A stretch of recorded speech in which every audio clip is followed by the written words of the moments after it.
Welcome to another episode of Progress, Potential, and Possibilities, discussions with fascinating people designing a better tomorrow for all of us. I'm your host, Ira Pastor. Welcome, everybody, again to another episode of our show. Today, bringing you another awesome guest who's been involved in creating a better and safer tomorrow for all of us. Today, we have the honor of being joined by Captain Dr. Gurpartap Sandhoo, Director of Emerging Technologies and Architectures for the Space Sector at Northrop Grumman. There, he's focused on leveraging new and emerging technologies and manufacturing processes to ultimately shape the future of both civil and national security space. Dr. Sandhoo previously served at both the Defense Innovation Unit at the Pentagon, which is a U.S. Department of Defense organization that's focused on U.S. military and allowing them to make faster use of emerging commercial technologies. They're supporting that organization's space portfolio, focusing on various commercial space technologies. He also served as Deputy Director of IARPA, the Intelligence Advanced Research Project activity.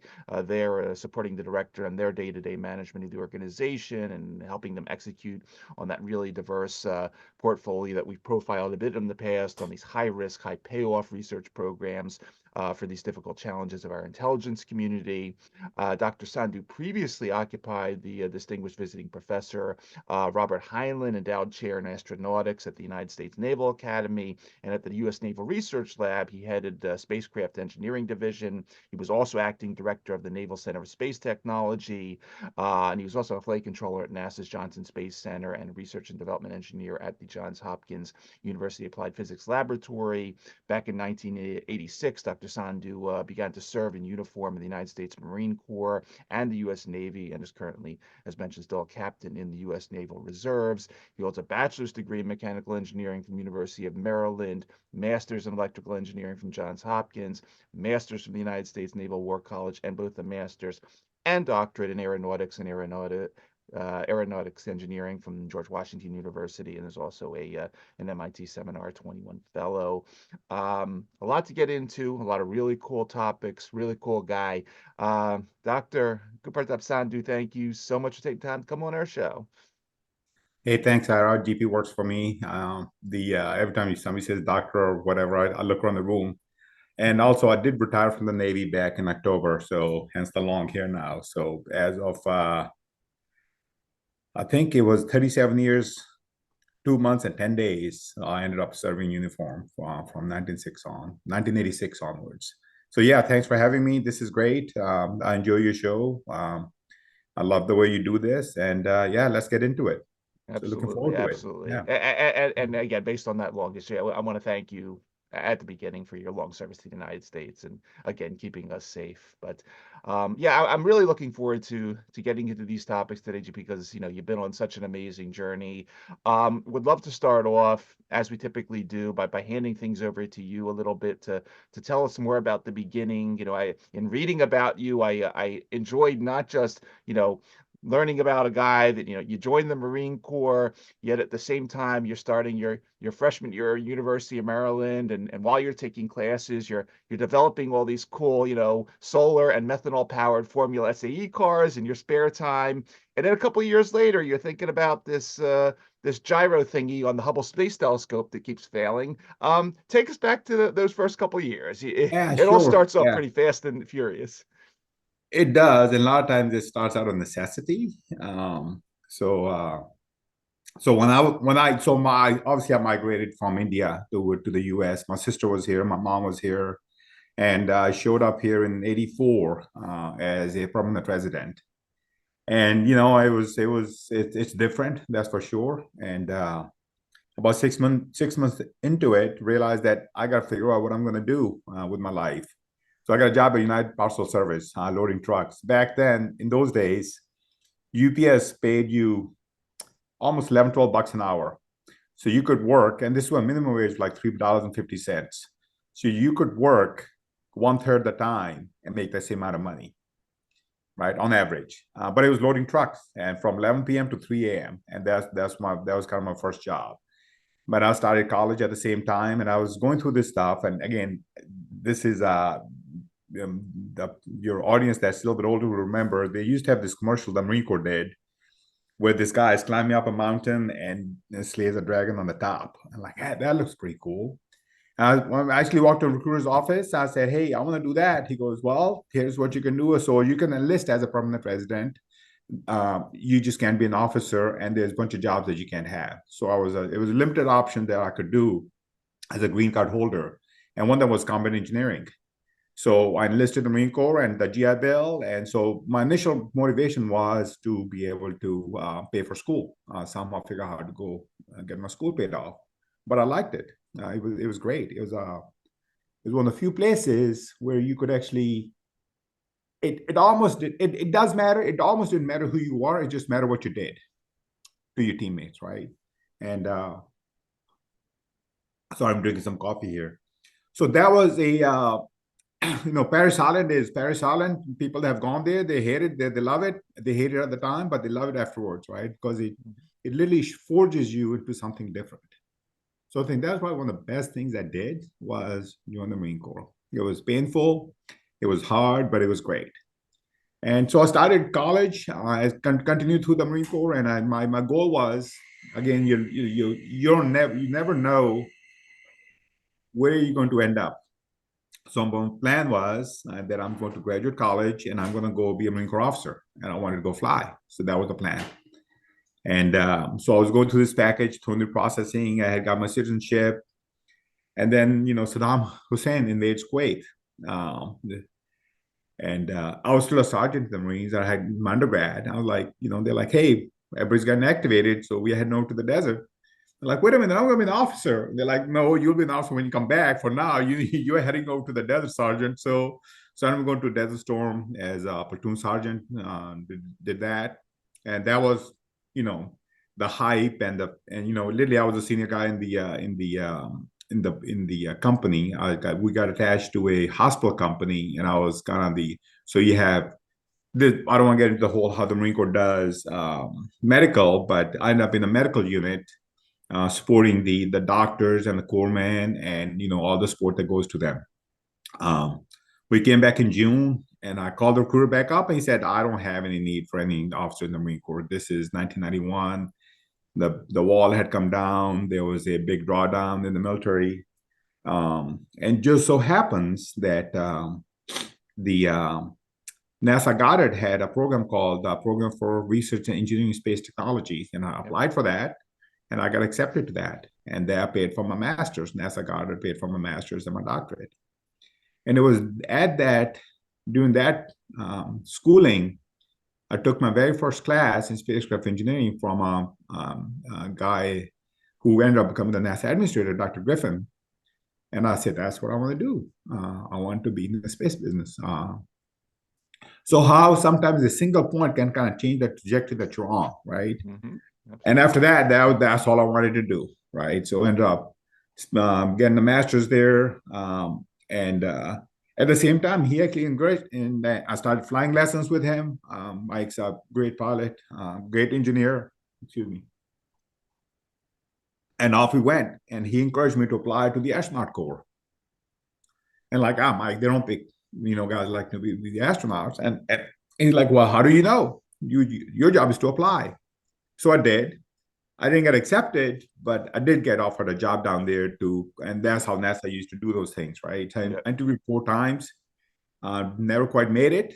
But that's how I ended up on that trajectory through NASA. And the second interview I had was in 2004. And it's a long story, but basically what it comes down to is that that NASA has a database for bone densities, and as some of Asian heritage, our standard deviation is not what they would like it to be. So it was slightly outside that number. Nothing wrong with me, but that's what just the fault. There's not much you can do. So when that happened, decided to come back. That was coming back to DC. I wanted to go back to engineering and ended up in the Naval Research Lab. I had friends from school that were working there. And back in those days, NRL was building probably a spacecraft every 30 months or so. It was during the time that, we used to call that, it was chop shop garage. And the time we had spent together, these friends and colleagues, building the Formula cars and the solar cars and all the stuff, the hands-on engineering piece of that. And I was doing a lot of that back in those days. We were building a lot of technology demonstrators. So I ended up coming there and just kind of worked there for a long time and had a dual career in the Navy too at the same time in the reserves. I joined the reserves. So when the Marine Corps said that, they don't need anybody, and then guy was like, hey, what's your education? I was like, well, I have an undergrad in mechanical. I have a master's in aerospace, like engineering. I'm like, yes. He goes, I need killers. You go talk to the Navy guy over there. So I went to talk to the Navy guy, and he said, hey, yeah, we need, Navy has a direct commissioning program, what's called engineering duty officers. So basically, your technical people, if you look at the Navy's, 80% of the budget in the Navy is spent by EDO, training, but with the engineering education. So they end up, in the acquisition of naval platforms. So I became an EDO. And that was a separate career I had all throughout. Was able to serve multiple deployments from UAE to UCOM to PACOM to out in Guam and Mariana trenches, doing exercises, supporting all this stuff. I really enjoyed it. I really enjoyed all that time in the Navy, and almost had a kind of like a dual career. So that's how I got into space. It was a single class that changed that course because I enjoyed it a lot and had a good teacher. Yeah. Awesome. So yeah.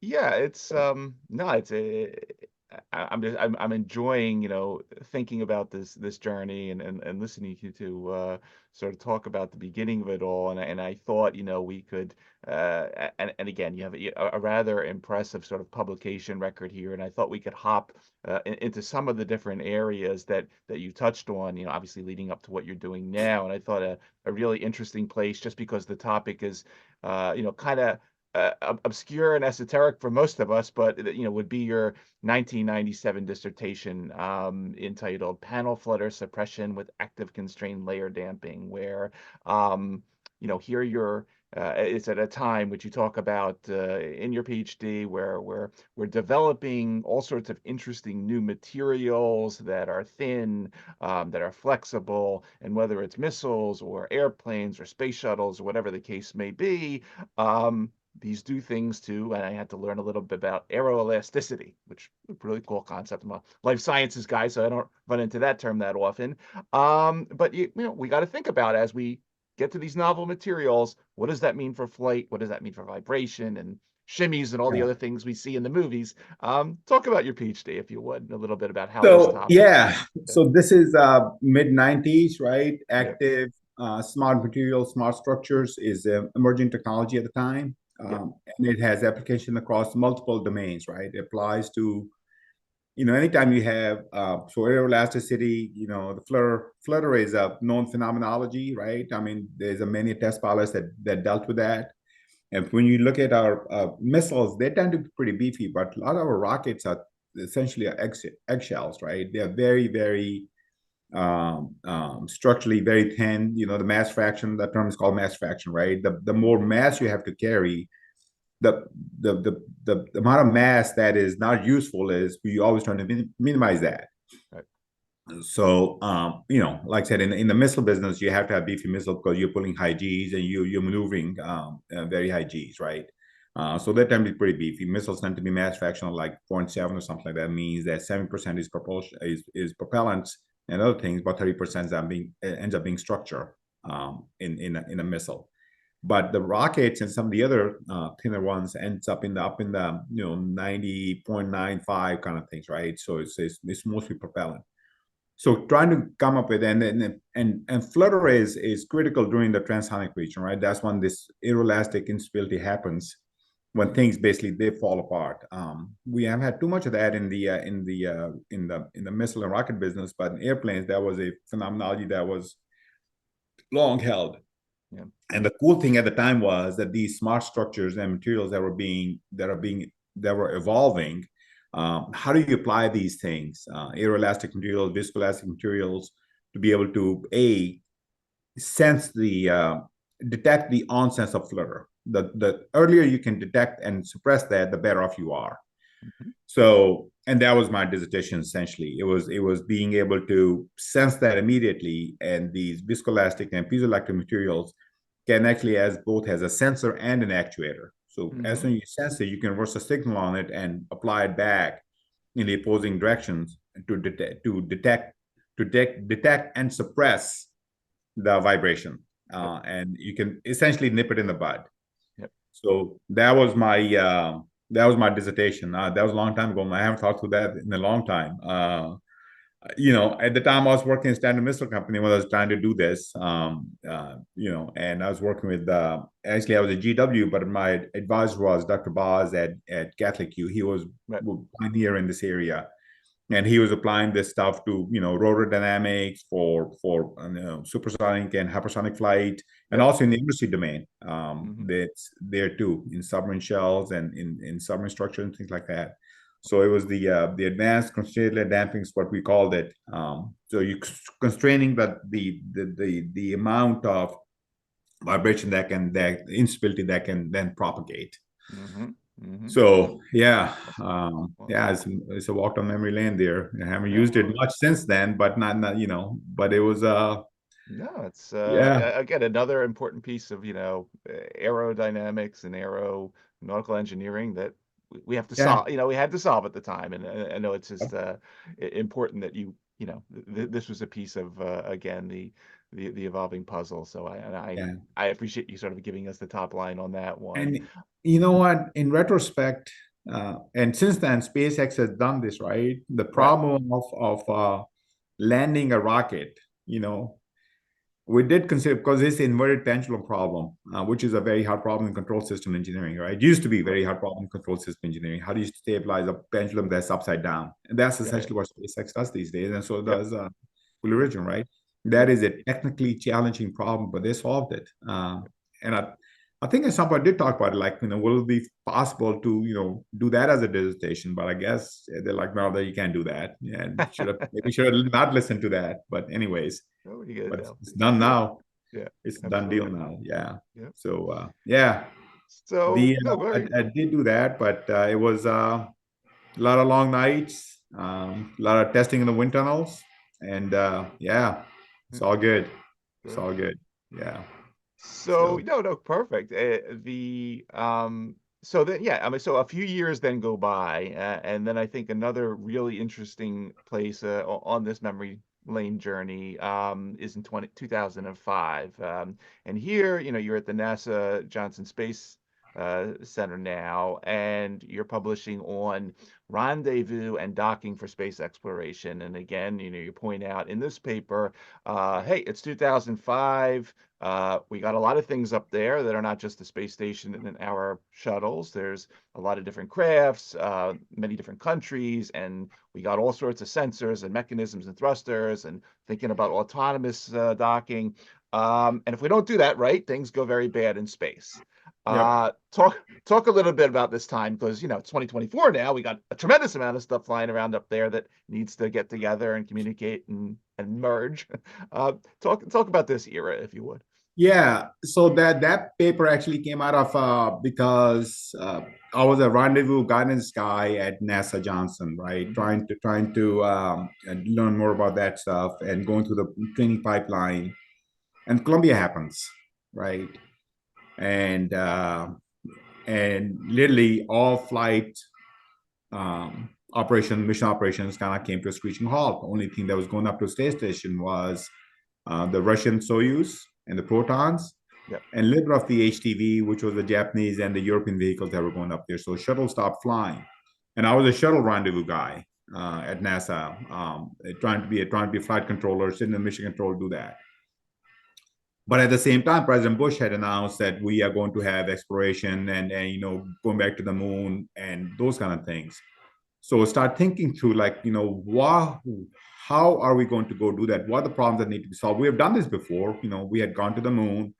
We had done rendezvous in space, right? The Gemini program, the Mercury program, and the Apollo program. You had that problem solved to do that. But to get back to it, we hadn't done it from that perspective in a long time, right? If you're going to go back to the moon, it's not going to be a shuttle type platform. It's going to be something that is going to be more of a kind of back to the future kind of design and architectures that are going to enable that. And Mike Mucciolo was my co-author, so we had a lot of time during that time to think through the problem set that you would have to face. And that's kind of was the genesis of that discussion. Then at some point, like, let's just write it all down. And then we kind of wrote it all down. And again, look where we are now. I mean, almost 19, 20 years later, right? So Right. the constellations have changed. The proliferated LEO, the amount of spacecraft and satellites is just going up almost exponentially. And we're talking about cislunar ops and rendezvous and docking in around Mars and Moon and at all the Lagrange points. So that was kind of the genesis behind that paper, and that discussion was to, okay, what are the things that we're going to have to do? Autonomous docking, autonomous navigation, have to have enough trust in the system that it will work every single time. And what are the underlying technologies that need to be developed to do that? And in many ways, we are there, but there's still a lot to be done. We still haven't gotten to a point in terms of being able to refuel systems, upgrade systems, service systems, right? That is all being done. And it was fortunate for me to leave NASA to go to NRL, and the RSGS program, the NRL was working on robotic servicing of geosynchronous spacecraft. Yep. One of the first jobs I had at the NRL was to work on at that time. It was a program called SUMO. It was spacecraft for universal modification of orbits. It was essentially designed to be able to reposition, either old spacecraft out of the way, or put them into places where they can be more useful. That was the underlying technology that was under development at the time. It was still a DARPA-funded project at the time. To come back and work on that, to help mature those technologies for the future of the space ecosystem that NASA calls it in-space assembly, manufacturing, and servicing. Yep. DoD calls it something a little bit different. But essentially, it is the model of if you mind, it's a naval model of being able to go out to sea for long times and have, in the Navy we call them tenders. When ships, submarines have tenders all the time. You literally have ships that come alongside and fix things out at sea for minor stuff, right? Major stuff you have to come back in, right? How do you actually get into that kind of mindset in the space domain? Because space domain is one of the few places where we build stuff, we never go back and fix it. Yep. Never go put gas in it, never go back, upgrade it, right? So can you change that whole model was what some of the people at lab and the government were thinking at the time. This is, early 2000s, right. To be able to do that. And those are some of the foundational technologies. So that paper was kind of just a result of two things. One was thinking through, what the overarching guidance was from President on down, that we are going back to the moon. And we actually had a lot of time too, because we would do like a couple of simulations a week, and just thinking through the problem set that we would have to solve to get there. Yeah. And then, continuing along those lines, because, you mentioned NRL, and obviously, you spent a lot of time there, thinking about, well, a couple of things. Obviously the trend towards now a lot of smaller satellites, which clearly we got a lot of them now, and that guy Musk putting a bunch of stuff up there in regard to that. But this concept that you publish on called cognitive navigation, and all the issues that come into play when we have lots of small satellites in terms of positioning, error correction. Again, I think you were I read you were at the time collaborating with Johns Hopkins on this, but again, thinking about what happens sort of in this ecosystem of small spacecraft where we are now, these details. We'll talk about what cognitive navigation means and a little bit of what was happening at NRL at that time. Yeah, so there are a couple of things were happening. This is so there was an initiative called the Responsive Space, Operation Responsive Space, and part of that was being able to to use space more operationally, right? Which essentially comes down to a lot of times we have, I'm sure you know that you're doing things tactically, you're doing things at operational level, you do things at the strategic level, right? Right. Operation was, how do you actually integrate space into, and that's still a challenge today. How do you integrate space, fully integrate into the at the operational level into our operation that we do for national security? We know how to do operational, maritime. How ships get integrated into the fight, how planes get integrated into the fight, how Marines and Army get integrated in the fight. But how does the space kind of come into that? And what are the right things to do that? Um, what's the right way to integrate that into it? So there was this whole initiative called ORS to look at all this stuff, and there were many aspects of that.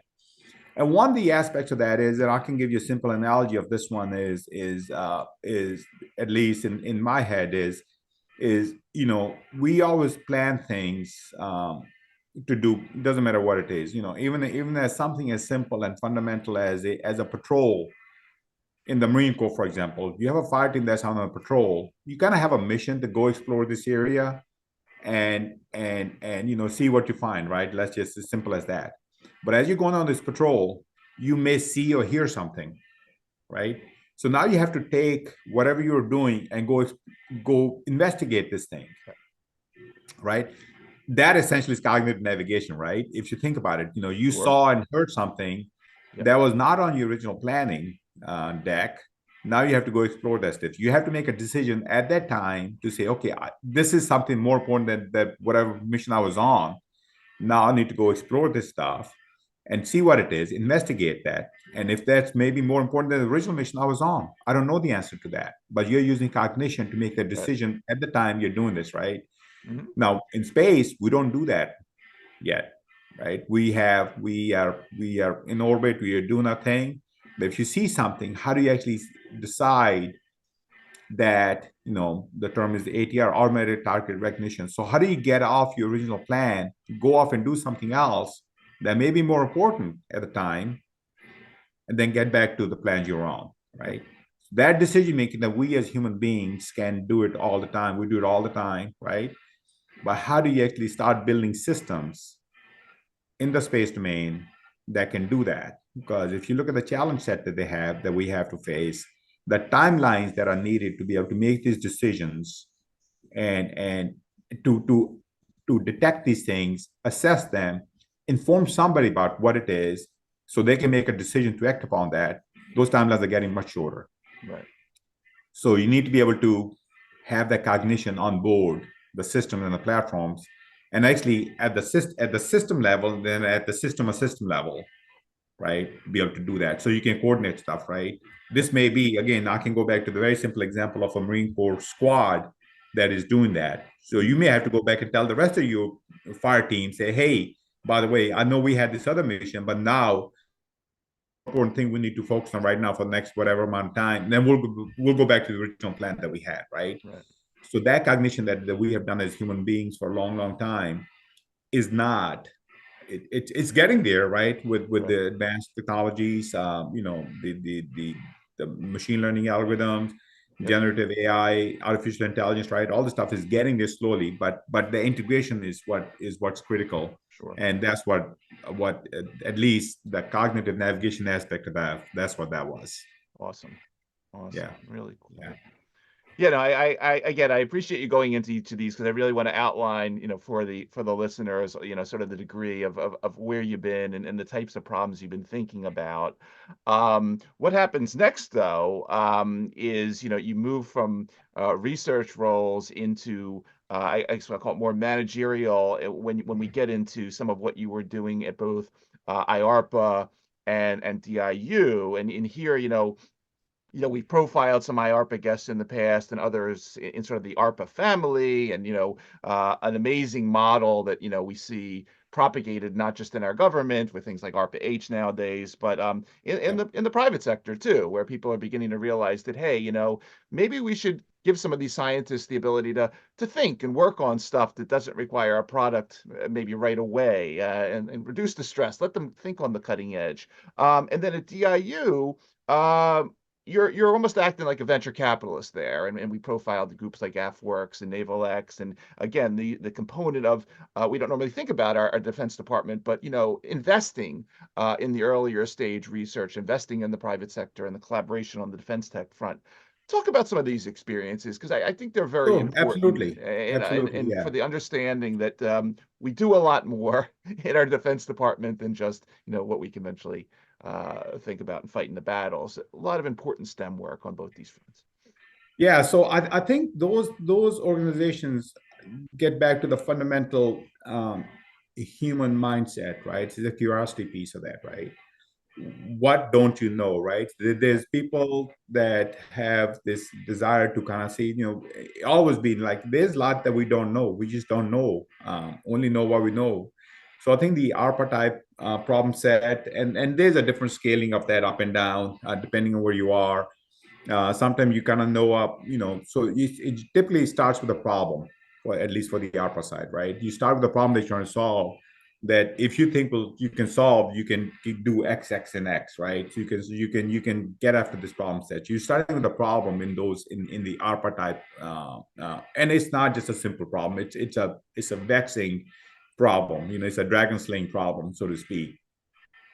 And you have to find the right expert to help solve the problem, right? In the leadership role, you're just an enabler, right? You are the facilitator and enabler to help people do the thing. But the challenge within those kind of organizations is finding the right um, mind that can articulate the problems to be solved and also break it down into pieces so you can get after that. If you go look at some of the hardest problems that have been solved, that's the approach to that. That's slightly different. It's same, but slightly different than the DIU model, right? Or the Naval X or the Sure. SpaceX, SpaceWorks model, right? There you're trying to see there you have a whole bunch of people in the Silicon Valley, in the startup mindset, in the venture capital mindset that are trying to do new things, right? That are trying to, either new business model and if you go back and look at a lot of these people, they are not motivated by money to a certain extent. They just want to focus on something that's important to them, right? That they see as something that's important. And what happens is, and I've worked for Prime now, what happens is that a lot of those people don't know how to kind of effectively work with the government. Sure. Because they have this mindset of solving the problem. So DIU's model is a twofold model, right? One is, how do we engage with these entities to understand what they're working on and help them educate how to kind of work with the government. And the second piece of that is like educate the people on the government side on what the problem that these companies are trying to solve. Because the large acquisition people in the DoD, they are not spending the time to go on and see. They just don't have that kind of time to go on and understand the innovation VC ecosystem that's out there. Right. So if you can't take some people with the right knowledge and background and the mindset to go explore in this space, and again, DIU is at, Doug Beck will call it, we are DIU 3.0 now. We kind of saw the utility initially, like DIU 1.0, DIU X was that, is there something there to be done? Is this an area that way we can explore and leverage then help solve problems? And the answer was yes. And then that was kind of DIU 2.0. A bunch of projects were started. Now kind of they will claim that they are DIU 3.0. That how do you actually now get after some of the bigger problem set to leverage all of that?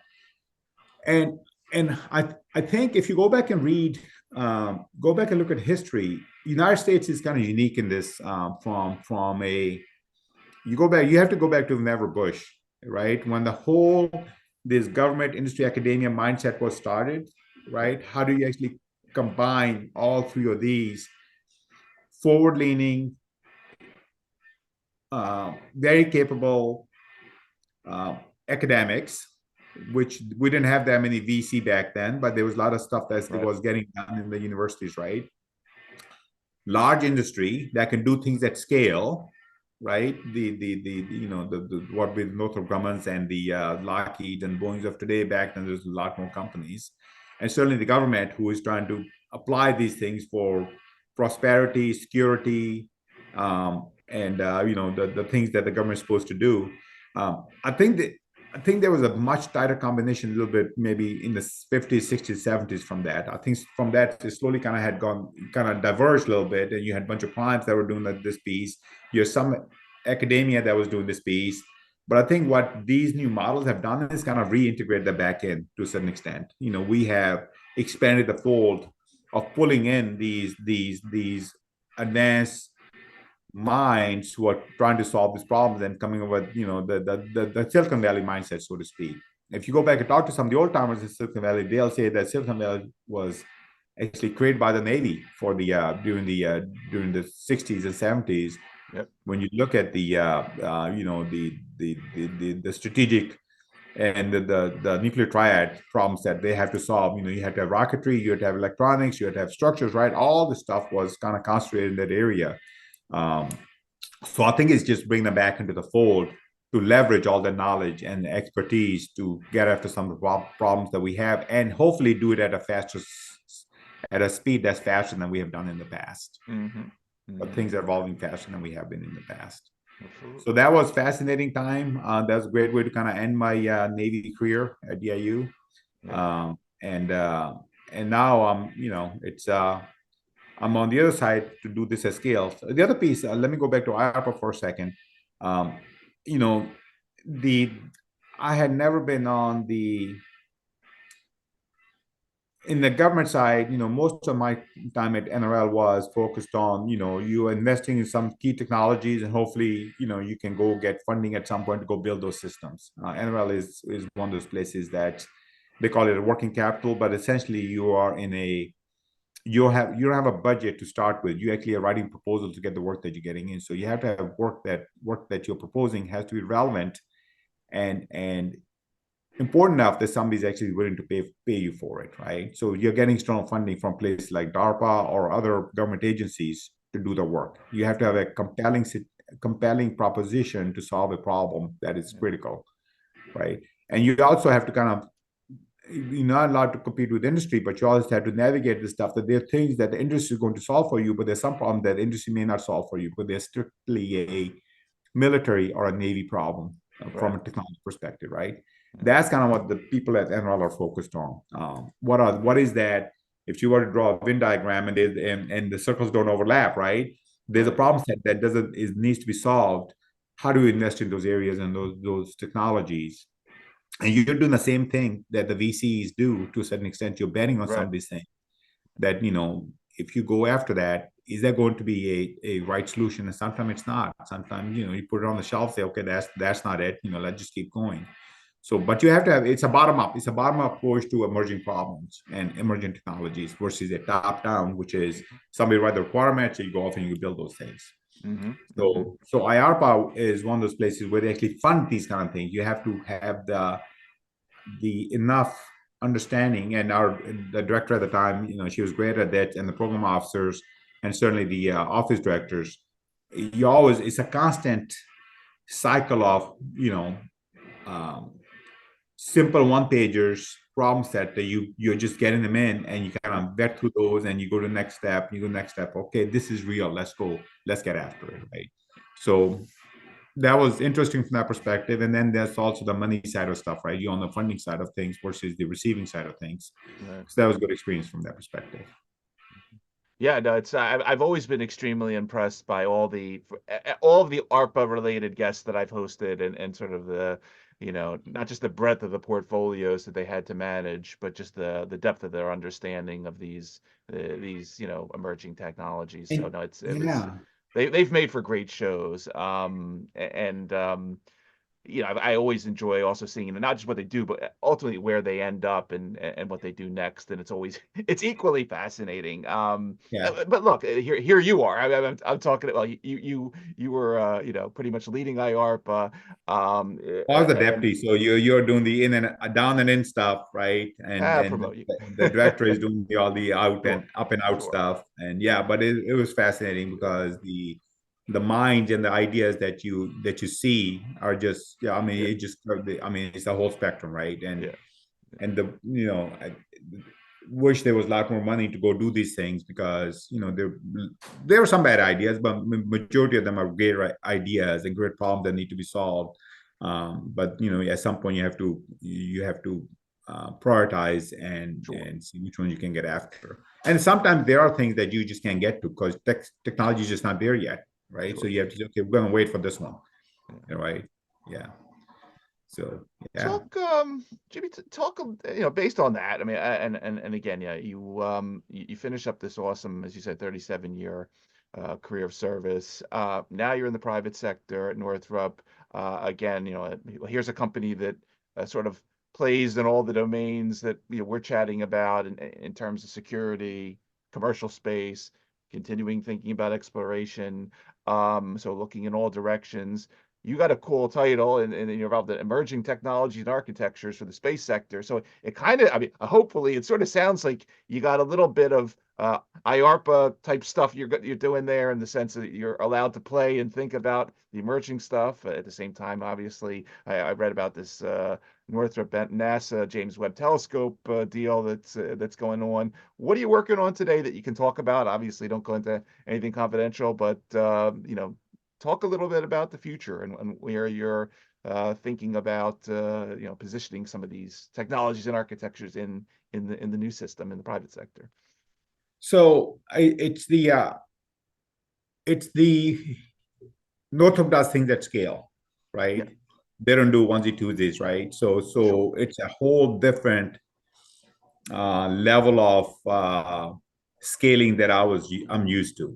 sure. And also, and the other primes do the same thing, right? They are doing things. The key to place like Northrop Grumman or the Lockheed or the Boeings is like they're building not just one thing, multiple systems across, right? Right, So if you're sitting on the DoD side and you're looking out, you're looking at companies that can build things that should be integrated across the different domains, planes, ships, tanks, spacecraft, cyber tools, right? It is that five domain, all the five domains that we are competing in with the adversary. So at least my approach to this is there's three or four things that you need to be cognizant of when you're trying to predict the future. Because first of all, it is a fool's errand, because you're not going to get it right, but there are enough trends and telltales that you can be in the ballpark if you have a wide enough swath. So the way the future evolves is a couple of things, right? You have to pay attention to what's going on, what's emerging, right? What technologies are being emerging, right? That is reading the papers, that's reading the journals, that is paying attention to the breakthroughs in science and technology and what people are getting the PhDs in. What are the emerging areas of research, yep, right? And my old boss at Naval Research Lab used to say all the time, nobody can feel that a lot of times people use the term technical surprise, and I would say we have never had a technical surprise. We have had operational surprise. mm, People have fielded things faster than you thought they were going to. Going back even to Sputnik, nobody thought that you can put a satellite. We were working on the same stuff. They just did it faster than us, right? So right, sometimes it's the speed that you do it at that's more important.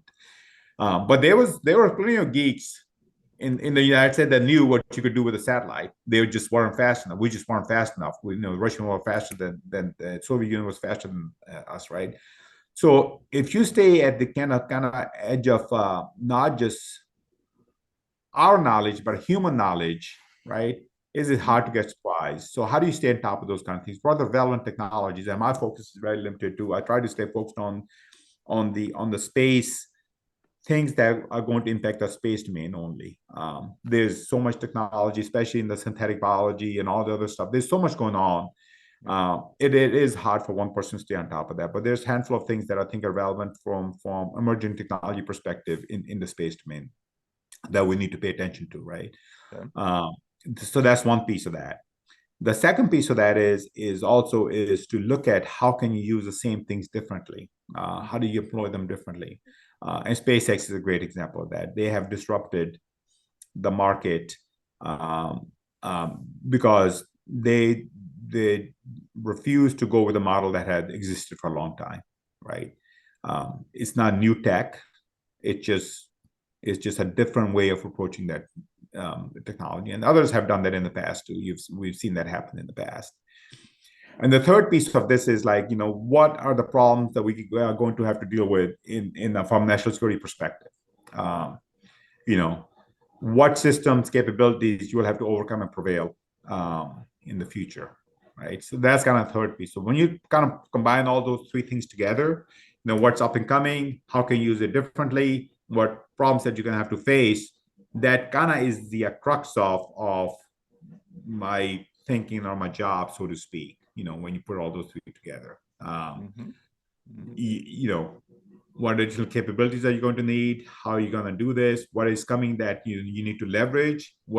And the days where United States and had the edge for a long time because we had the libraries, we had the papers, we had the journals that you could only read here. That is gone. The center of knowledge is global at this point, right? And slowly shifting eastward, so to speak, just because the sheer number. If you just look at the sheer numbers, and I have two sons at the Naval Academy, and every time I talk to midshipmen, I always tell them, from knowledge perspective, from expertise perspective, if we are going to compete, forget the military for a second, to compete at a global scale, every one of you need to be better than 10 other ones, right? In be it China or be it India. Again, not from bad perspective, but just from sheer economic scale perspective, right? Because it's just that knowledge base is now worldwide and global. You can get to anybody can get to anything from everywhere. And for the long time, we had that advantage that only we could get to those kind of things. So I think, how do you compete in that environment now in the future? Not just from military perspective, just from economic perspective, and you've seen some of that, right? So that's a bigger problem that probably not going to solve here. But and as a technical guy, to me, that technology gives you that advantage.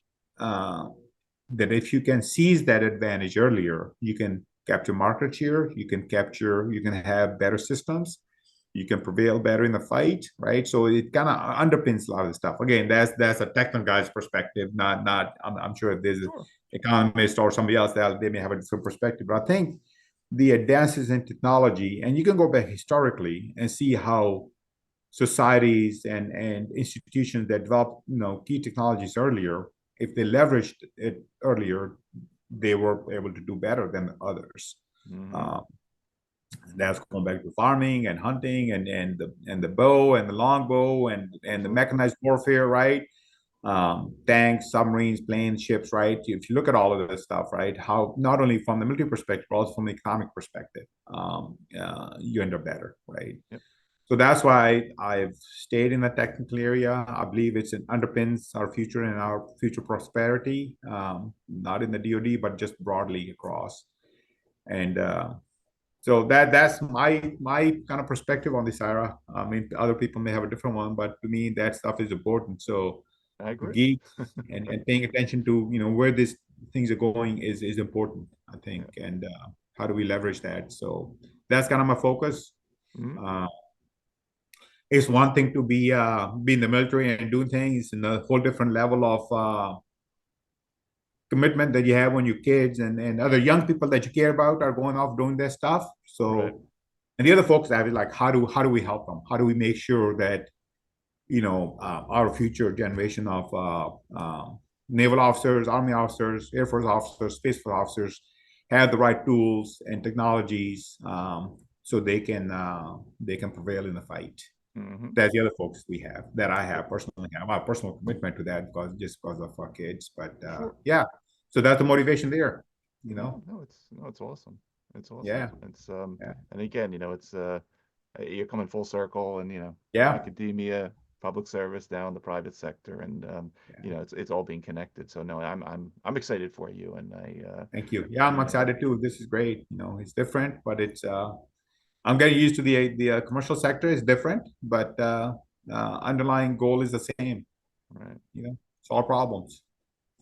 JP, one other thing I wanted to ask you, and you can, I guess this is not from a Northrop perspective, but just again from your experience for the last, couple decades with what you're doing. You mentioned before the nuclear triad topic, and and you also, we started out our discussions in 1983, and I was just pointing out the other day in one of my chats that it was 1983. We just passed the 40th anniversary of President Reagan's Star Wars SDI speech on TV. And I remember this as a kid growing up, that, he was on there for whatever, 20 minutes or whatever it was, talking about hypersonics and directed energy and particle beam weapons and all this stuff that was clearly decades ahead of its time.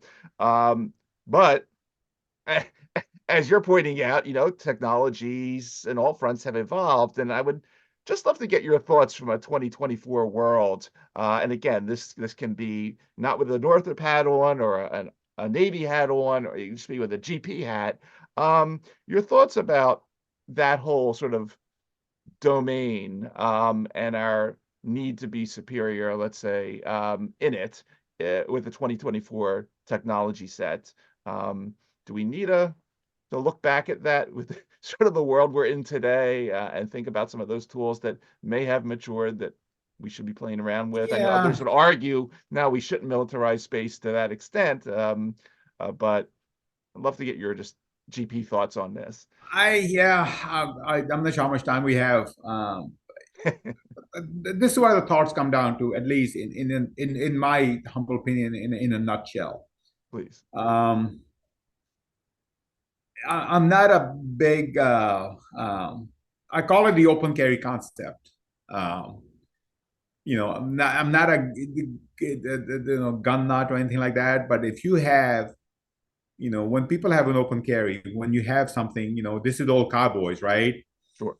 Again, not saying we need to be cowboys to this stuff. Like the deterrence piece of this, if somebody believes that that fight they're going into is they are not going to is there's no winning there, you may think twice about before you do something, right? So, and then the question becomes, how much money are you willing to spend to have that, right? So the back in those days, the SDIO concept was, was essentially to break their will, so to speak, that this is not, don't play in this domain because you are not going to prevail. And I think from that point, it was successful, right? We developed a bunch of technologies to do that. I was not at NRL. The Clementine mission was one of the tech demonstrators for that. That went on the moon to prove out some of those technologies that were important to building those kind of systems.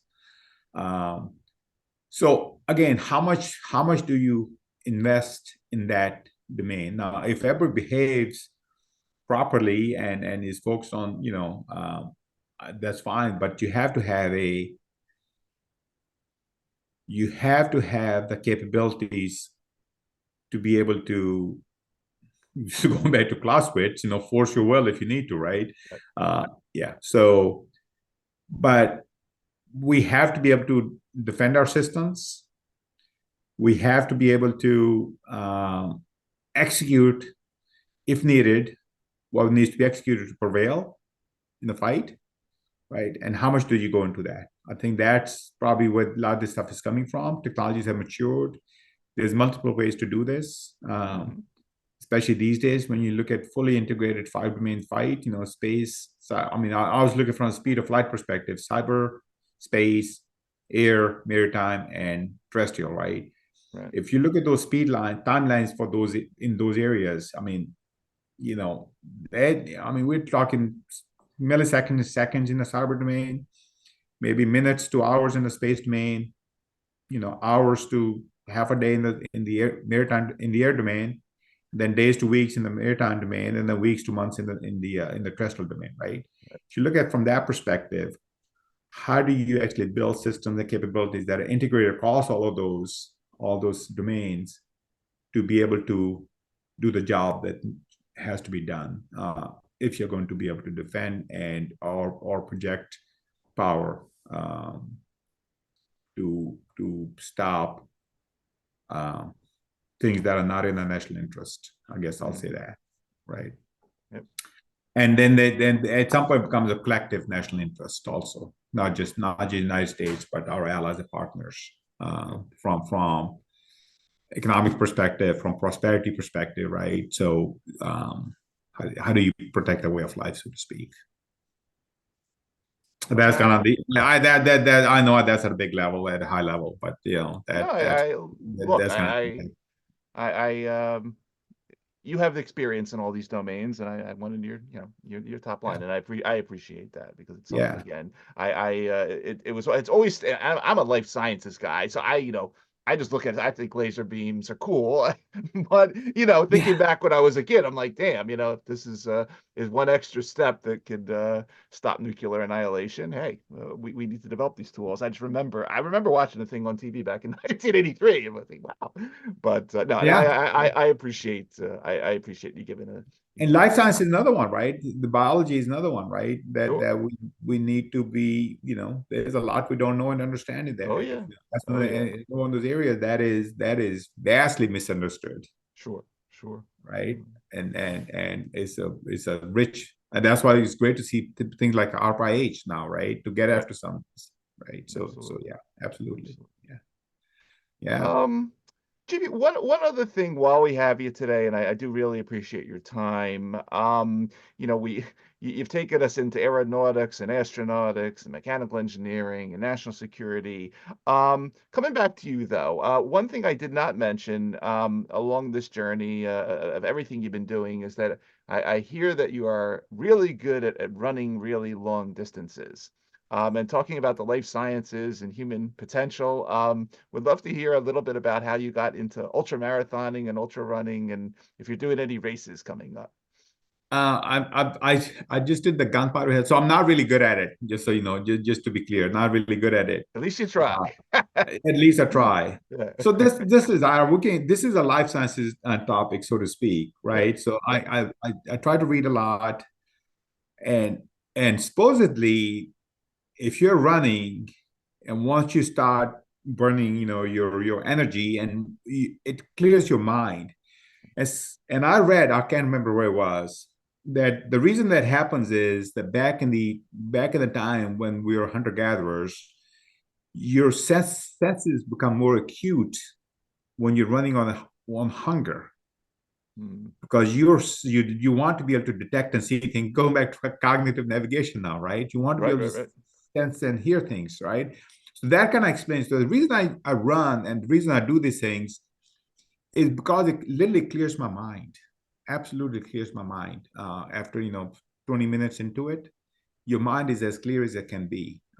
There may be other ways to do this, but for me, that's kind of what it does. And I've always been a road running kind of guy. As I mentioned earlier, we have two sons at the Naval Academy, and my older one did a 50K, and then he wanted me to do something with him. I was like, I'm not doing the 50K. And so we agreed on the 25K. So we did that, and a bunch of his buddies did it with me. We all did together. Of course, they beat me. I mean, I'm almost, as old as three of them put together. But so we got probably keep doing these things, because you are out in nature. Love being out in nature. One of the things my wife and I love doing, this is a different topic, is right now it's morel season, so we go hunting for morels in the woods. Nice. And so in a bad day, it's a walk in the woods. On a good day, you have a bunch of morels. So there's no downside to it, right? So just being out in nature and trying to do this, and the other reason I like these ultras is because they're cheap, and you don't have any swag, so you're not collecting a bunch of stuff, and they're cheap to sign up, and they're not crowded, and it's just just out in the woods on the trail, just walking slash running. Just slow. Nobody's trying to win these things. People are just trying to complete these things. So which is a different mindset. So it's good. It's a good grind. Makes you think and clears your mind. Yep. Well, like everything you're doing, and especially in the new part of your career, I wish you the best with it. I'll be on Thank the you. side of the track, rooting you on. I don't think I I was may come ever. up to Philly. Yeah, To if do you that do it in one. Philly, let me know. I'll root Yeah, I you on will. up here, and I'll watch and I'll feel the enjoyment of doing it. But no, it's really great stuff, GB, and just again, it's very impressive career. Thank I you. wish you the best with what you're doing next, because it sounds extremely exciting, and in this new chapter of where you've been. And just yeah, I mean, it's an awesome story. Glad we had the opportunity to share it here. Again, for everybody that's going to be listening to our show and this episode across the various podcast networks or watching on our YouTube channel. You've been spending time with the amazing Captain Dr. Gurpartap Sandhoo, Director, Emerging Technology and Architectures in the Space Sector at Northrop Grumman. GP, I want to thank you for taking the time out of your schedule to talk to us, to tell your story and educate us on what you've been up to. Obviously, thank you for what you do and your long service and your son's service to the United States. And as we like to say on our show, thanks for having helped create a better tomorrow, in our case, a safer tomorrow for all of us via what you've been up to. Really a great story. Wishing you the best and look forward to staying in touch. Thank you, Ara. Thanks for having me. And last thing I'll say is that this story is only possible in the United States, nowhere else. Outstanding. Thank you.